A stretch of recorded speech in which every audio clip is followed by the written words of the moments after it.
आज तुमने सारी हदें पार कर दी और मैं तो सोच भी नहीं सकता तुम पर भरोसा करने का।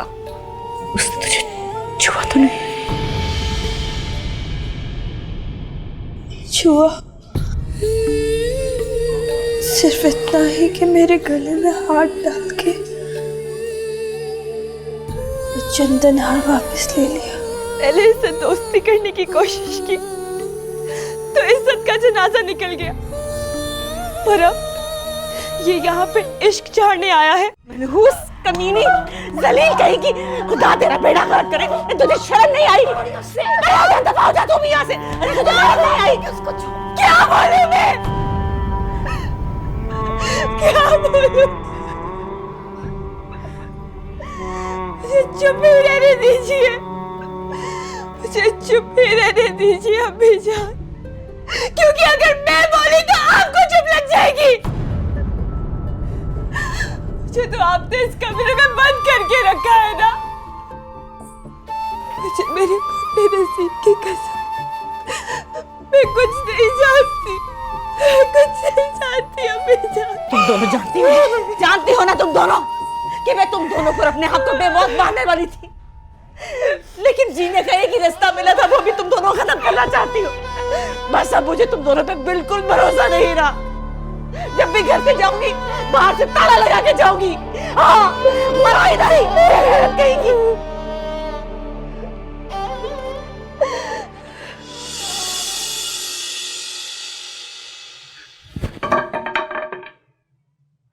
समझ में नहीं आ रहा क्या करूं। तुझे खत्म कर दूं या अपने आप को मार डालूं। मैंने तुम्हारी तरबियत ऐसी तो नहीं की थी बेटा, फिर क्यों मेरी इज्जत मिट्टी में रोल रहा है? क्यों?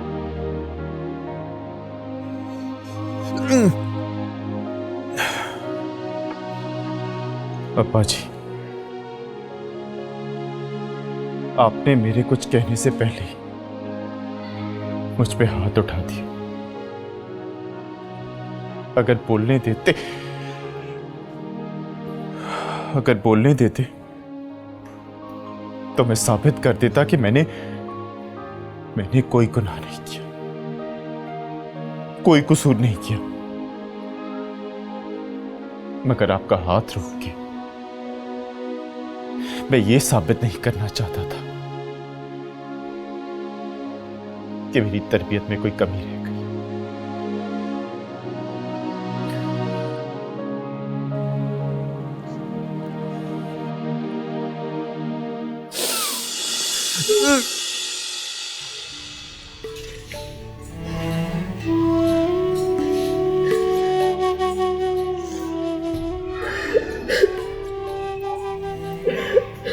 अब क्यों रो रही हो तुम तो मेरी जिंदगी को अच्छा बनाना चाहती थी ना हलीमा। पहली कोशिश तुमने, देख लिया नतीजा। मैंने कहा था ना, वो लड़का मेरी जात के लिए मनहूस है। मेरी जिंदगी ऐसे ही बर्बाद रहेगी, और कसूर अम्मी जान का भी नहीं है।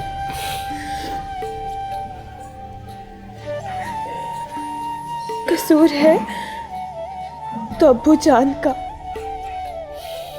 अगर कोसना है तो अब्बू जान को कोसो। अम्मी जान भी बेचारी क्या करे।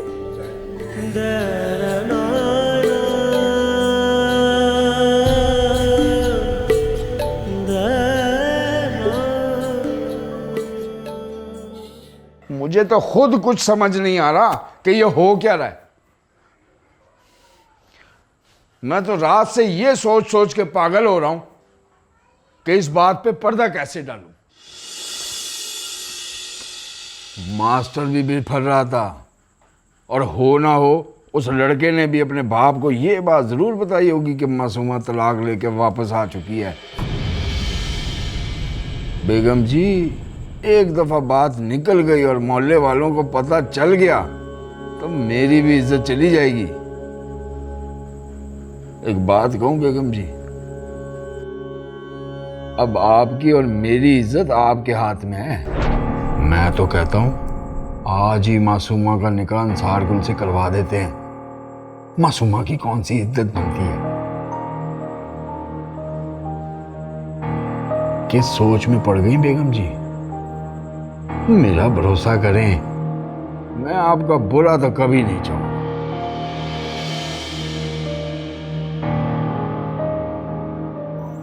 ठीक है,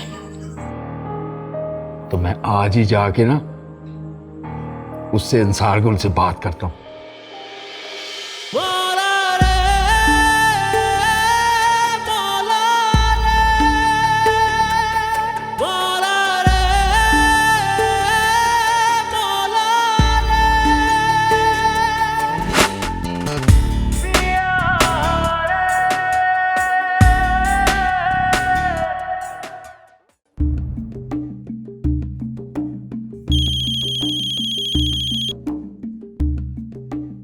हाँ बोल मेरी जान। एहसान अली, कहाँ हो तुम? मैंने बताया था ना कि घर में राशन खत्म हो गया है और तुम्हारा कुछ पता ही नहीं है। अब मैं क्या बनाऊं, घर में कुछ भी नहीं है।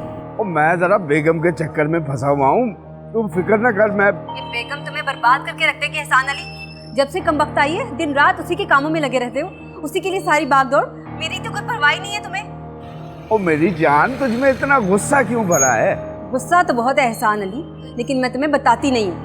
चल छोड़ ना, मैं कबीर को कहता हूँ राशन दे जाएगा घर। ना, तुम क्या बेगम के घुटनों में ही बैठे रहोगे? और बस भी कर दे अब। बेगम बेगम की रट तो तू ऐसे लगा रही है जैसे तेरी सौतन है वो। और पापा काम के सिलसिले में मिलता हूँ, और खबरदार जो आगे से कोई बात की हो। ठीक है, मैं कबीर को कह रहा हूँ राशन दे जाएगा तुझे। आज मुझे बड़े काम है, तंग नहीं करना मुझे। रखो फोन।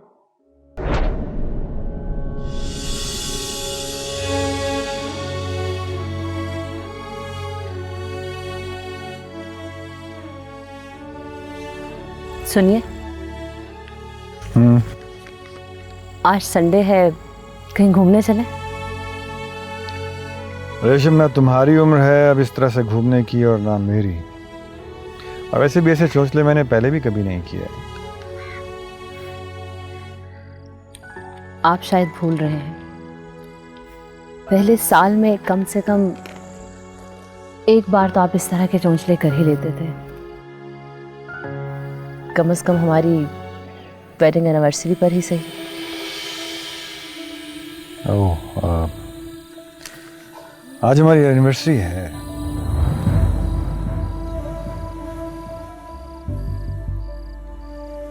आपको याद ही नहीं तो फिर गिला करना तो बनता ही नहीं ना। क्यों?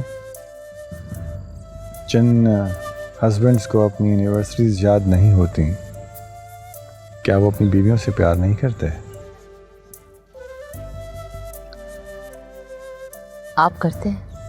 ऑफ कोर्स, कोई शक?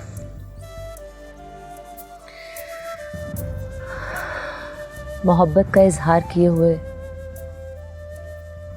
बहुत साल गुजर गए आपको।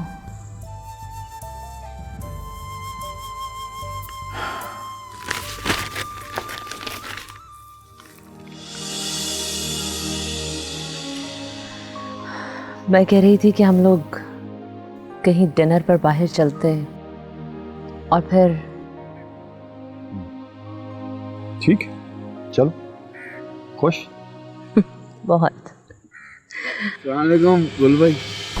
आओ एहसान, कैसे आए? गुल भाई, मुझे अकेले में बात करनी।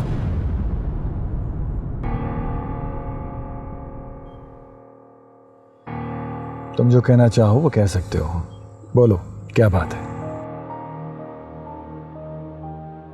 दरअसल मैं ये कहने आया था कि रुखसती आज रात को ही हो जाती तो।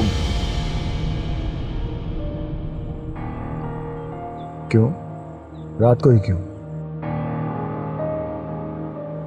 बस गुल भाई, हालात कुछ ऐसे बन गए कि बेगम की मजबूरी बनी हुई है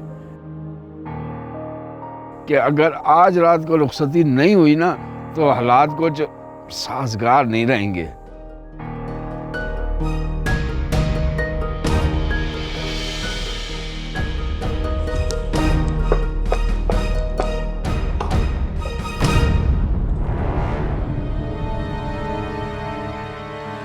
और रुखसती?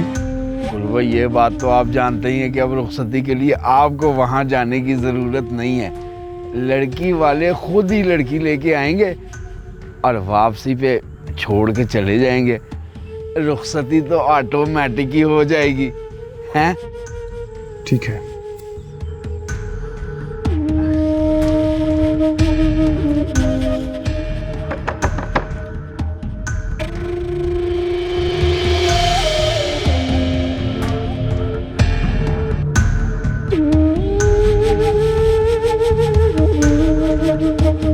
अस्सलाम वालेकुम भाभी जी। वो एहसान साहब ने कहा था ये राशन का सामान पहुंचाने के लिए। ठीक है।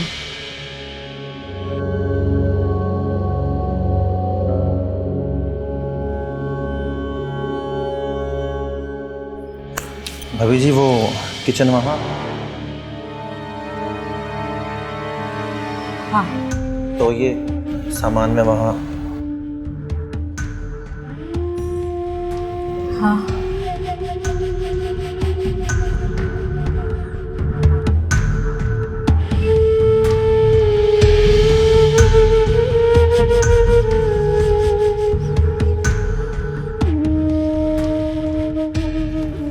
और ये बाकी का सामान वहाँ रख दूँ भाभी जी? इस कबर्ड में रख दूँ?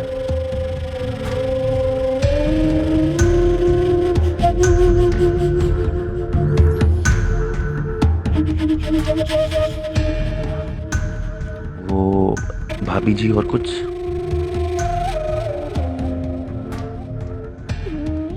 अच्छा फिर मैं चलता हूँ। सुनो, जी? तुमने परफ्यूम बहुत अच्छा लगा रखा है। जी परफ्यूम एहसान साहब ने मुझे मेरी बर्थडे पे गिफ्ट किया था। एहसान साहब भी यही लगाते हैं। जी जी बिल्कुल। अच्छा अब मैं चलता हूँ। सुनो,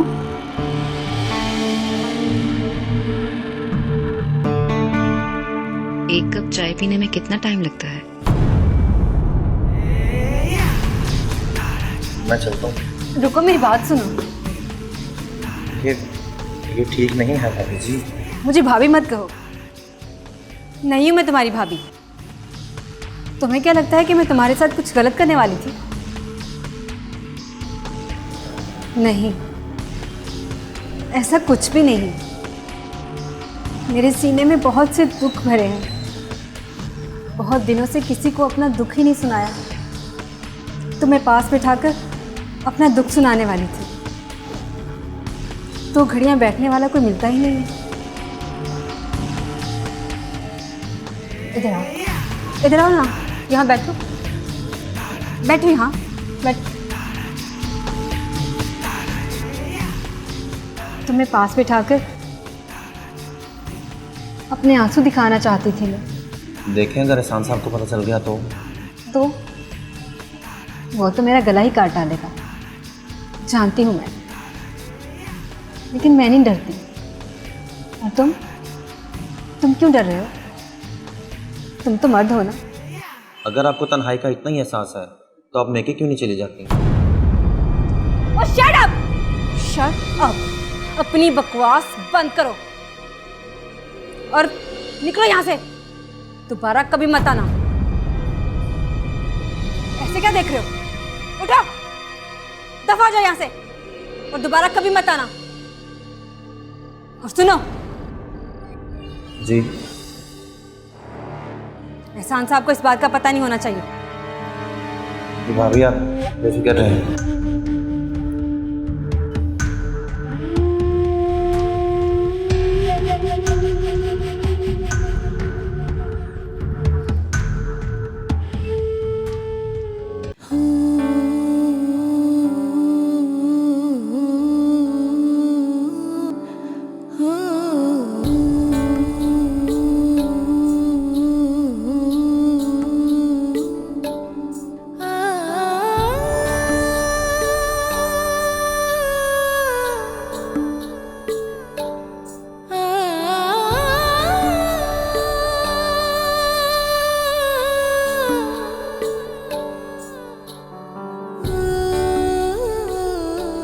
मासूमा, उठो, खाना खा लो। मुझे भूख नहीं है।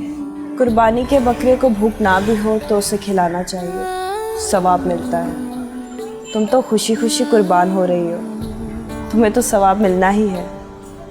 थोड़ा सवाब मुझे भी कमा लेने दो। उठो उठो, मैंने कहा ना।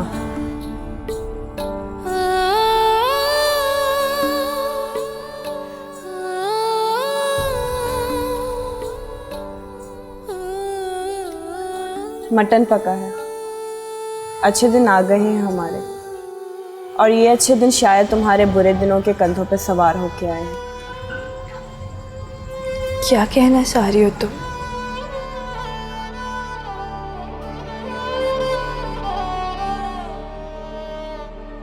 ये तेरा शादी का जोड़ा है, नया जोड़ा। इसे पहनकर तैयार हो जा। आज शाम तेरा निकाह है।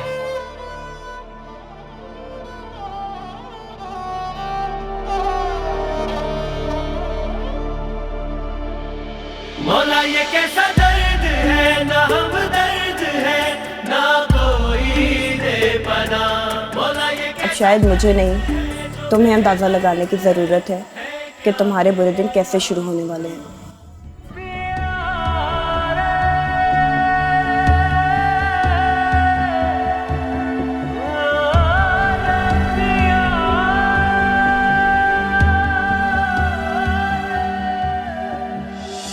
आप ठीक कह रहे हैं शहजाद साहब, लेकिन ये कोई तरीका नहीं है कि सुबह 9 बजे मुझे फ़ोन करके राव कुर्बान साहब उठा देते हैं। उनको मना करें, ऐसा ना किया करें। कोई बात नहीं, ऐसा करते हैं, शाम को जिमखाना में मिलते हैं, वहां बात करेंगे। ओके, अपना ख्याल रखिएगा।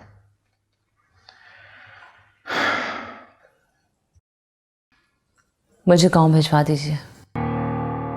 खैरियत, कोई काम है क्या? अम्मा जान ने बुलवाया है। ओह, तुम्हारी अम्मा से बात हुई तुम्हारी?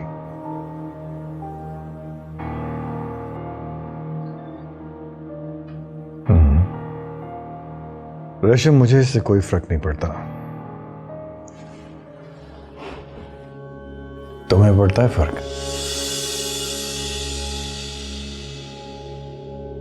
देखो रेशम, ये चंद दिनों का खेल है। इस दौरान में तुम्हें अपने आप को काबू में रखना है। अगर तुम ऐसा कर लो तो इसमें तुम्हारी ही बेहतरी है, और अगर नहीं तो नुकसान भी तुम्हें ही होगा। चली जाना कल। मुझे आज ही भिजवा दीजिए आप। ठीक है।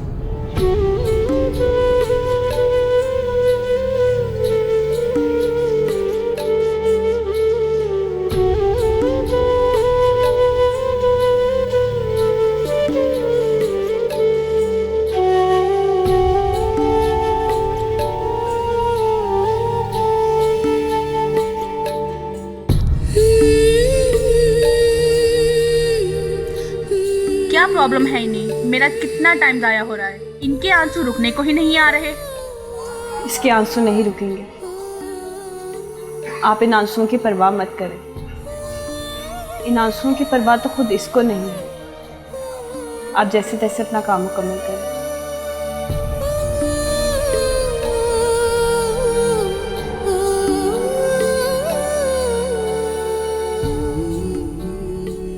हो गया मेकअप? जी बस आखिरी टचअप बाकी है। तैयार हो जाए तो इसे ले आओ। अम्मी जान, ये सब क्या हो रहा है? हम बाद में बात करें? बाद में बात करने के लिए वो यहाँ नहीं होगी अम्मी जान। पूछो, क्या पूछना चाहती है? बेटियां माँ बाप पे बोझ होती है, मानती हूँ, मगर आप ये बोझ उतार के फेंक रही हैं अम्मी जान। हाँ, बहुत ज्यादा बोझ है मुझ पर, इसलिए कि ये बोझ माँ बाप के कंधों पर नहीं, सिर्फ माँ के कंधे पर है और उसके साथ साथ बेटी की बदकारी के इल्जाम का बोझ और तलाक के दाग का बोझ भी शामिल है। और कुछ पूछना है तुझे?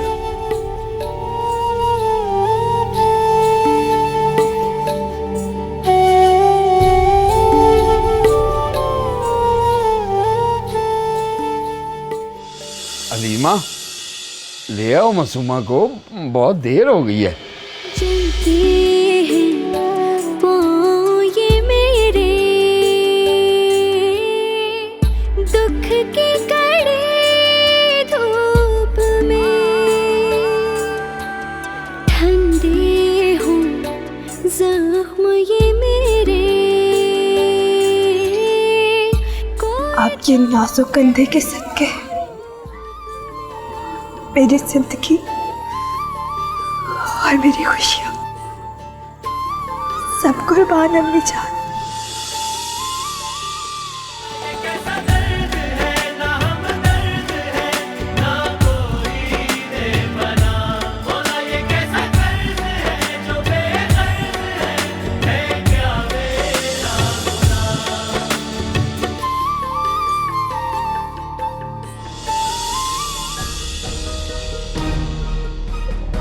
आइए आइए।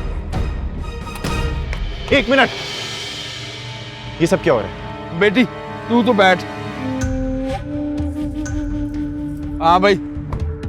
एहसान साहब, मैं पूछ रहा हूँ ये सब क्या हो रहा है? कहाँ लेके जा रहे हैं पैसे? अरे बात सुन, तूने अगर कोई पंगेबाजी करने की कोशिश की ना तो तुझे तेरे बाप के सामने और तेरे बाप के साथ इतना बेइज्जत करूंगा ना कि वो ये बेइज्जती बर्दाश्त नहीं कर सकेगा, मर जाएगा वो।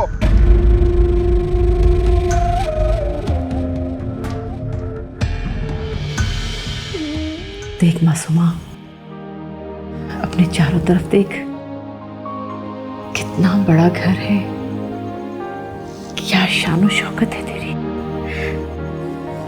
देख तो किस्मत खुल गई। बड़े घर से किस्मत खुल जाती है अम्मी जान। पहले भी जिस घर में गई थी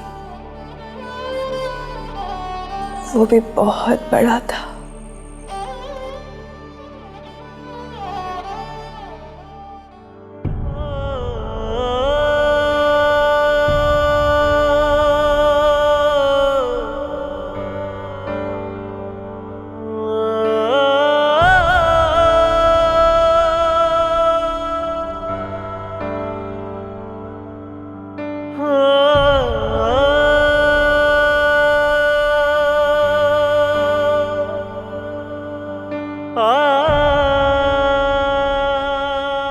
अब्बा जी, मैं दवा ले आया हूं, दवा खा लीजिए।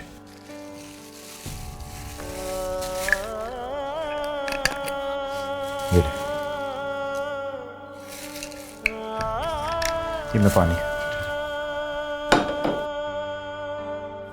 ये पानी में आराम से।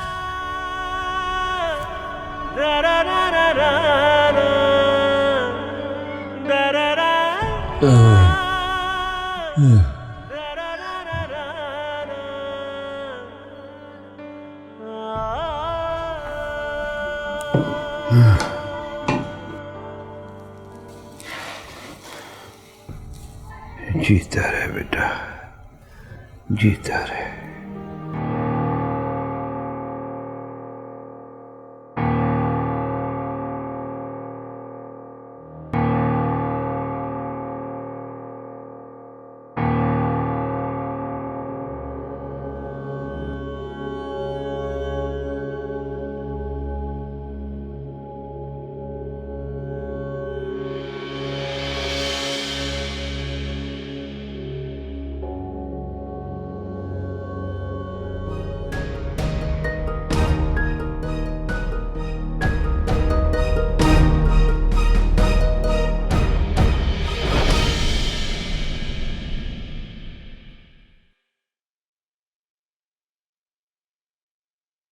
सब ठीक है?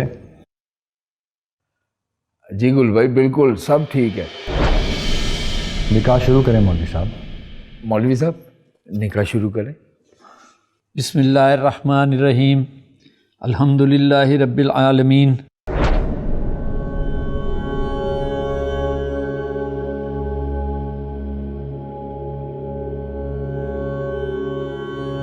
ये सब क्या हो रहा है? बेटी तू तो बैठ।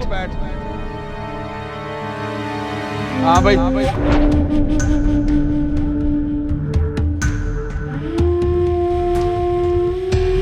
तूने अगर कोई पंगेबाजी करने की कोशिश की ना तो तुझे तेरे बाप के सामने और तेरे बाप के साथ इतना बेइज्जत करूंगा ना कि वो ये बेइज्जती बर्दाश्त नहीं कर सकेगा, मर जाएगा वो।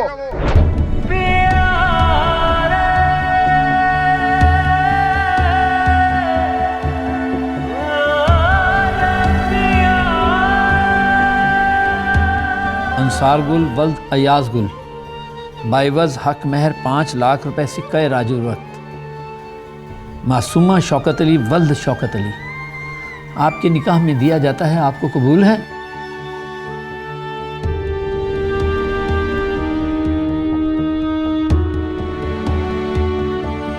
कबूल है।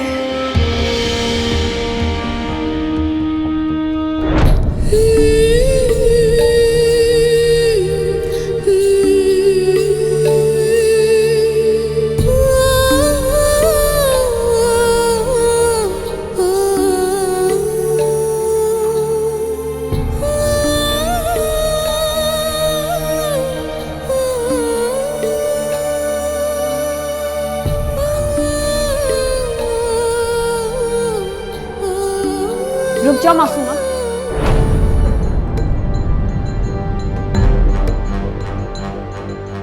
इस पर साइन मत करना। ये निकाह नहीं, तुम्हारी इज्जत का सौदा हो रहा है। देखिए अम्मी जान, ये कॉन्ट्रैक्ट मैरिज है। इस पर पहले से तलाक लिखी हुई है। हमें बेवकूफ बनाया जा रहा है। ये क्या है एहसान साहब?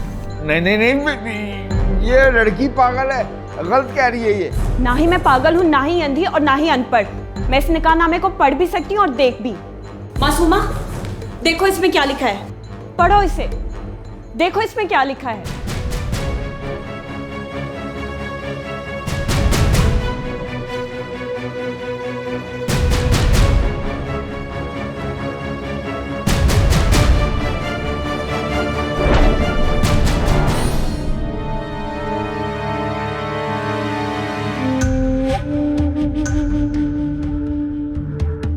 तुम पर तो भरोसा करना ही नहीं चाहिए था मुझे।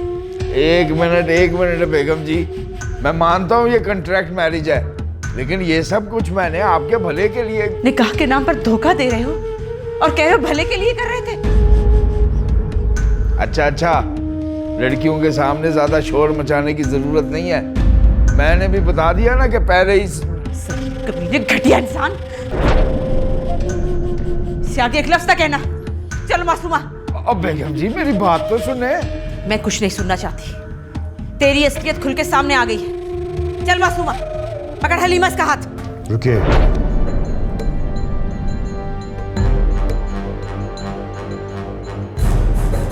आपसे 2 मिनट बात कर सकता हूं मैं?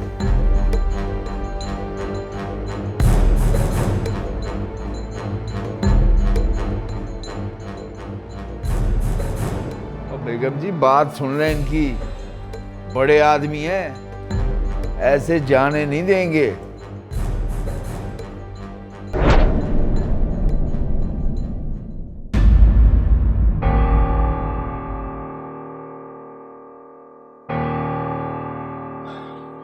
तशरीफ रखिए। नहीं, मैं ठीक हूँ यहीं पर। ठीक है, आप बात नहीं करना चाह रही तो मैं आखिरी बात पहले किए देता हूं, और वो बात यह है कि चाहे कुछ भी हो जाए, मासूमा यहां से नहीं जा सकती।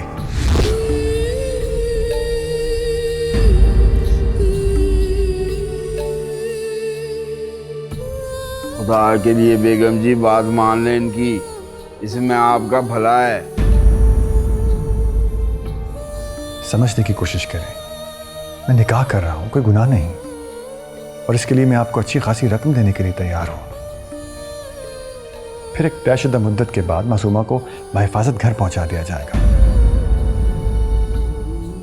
उसके बाद आप उसकी जहां भी शादी करना चाहेंगी, मैं उसमें आपकी मदद करूंगा।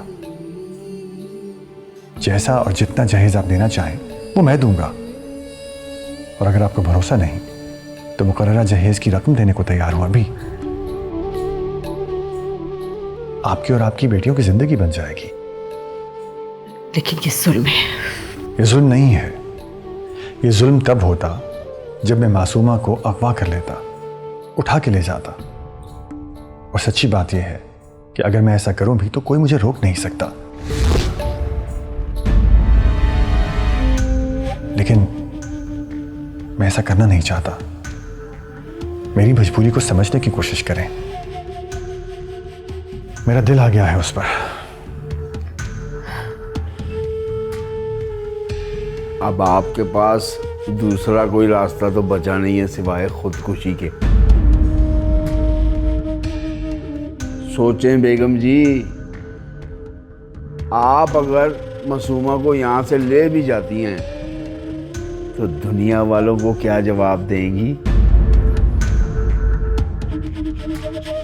रोशन ने देख लिया है मासूमा को दुल्हन बने रुखसत होते हुए। वो तो यही समझेगा ना कि अच्छा भाई, मासूमा तो एक रात की दुल्हन बना करती है और उसे इस पर मजबूर करती हैं आप। बेगम जी, एहसान अली, मैं आपकी बहुत इज्जत करता हूँ, जितनी नवाब साहब के ज़माने में करता था। हालांकि आपकी वो हैसियत रही नहीं है।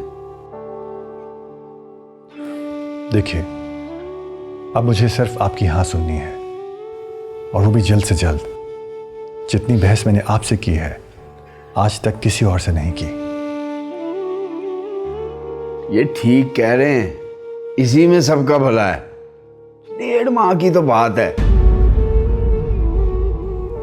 कोई सवाल करेगा कि मासूमा की तलाक क्यों हुई, तो इसका तो कोई मुनासिब जवाब दिया जा सकता है। लेकिन अगर आप इसे ले गई ना, तो फिर तो दुनिया यही कहेगी कि ये धंधे वालियां हैं। धंधे वाली तो बना दिया तुमने। मेरे ऊपर इल्ज़ाम रखने के बजाय ये इल्ज़ाम नवाब शौकत हुसैन पे धरें तो ज़्यादा अच्छा लगेगा। चलिए, निकाह का वक्त हो रहा है। आपकी इजाज़त के बगैर वो साइन नहीं करेगी।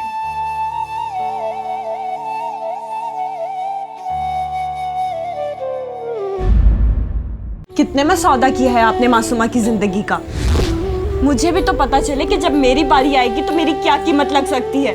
अगर आप चाहें तो किसी और जगह शिफ्ट हो सकती हैं। इन पैसों में मैं आपको गर्वी में एक अच्छा सा मकान दिला दूंगा, किराया भी नहीं देना पड़ेगा। ये सब ठीक नहीं है। तो वो सब ठीक है जो तुम लोग करते हो। मजबूर लड़कियों को अपनी इज्जत, अपनी जिंदगी सब कुछ बेचने पर मजबूर करते हो। गुनाह करते हो, गुनाह।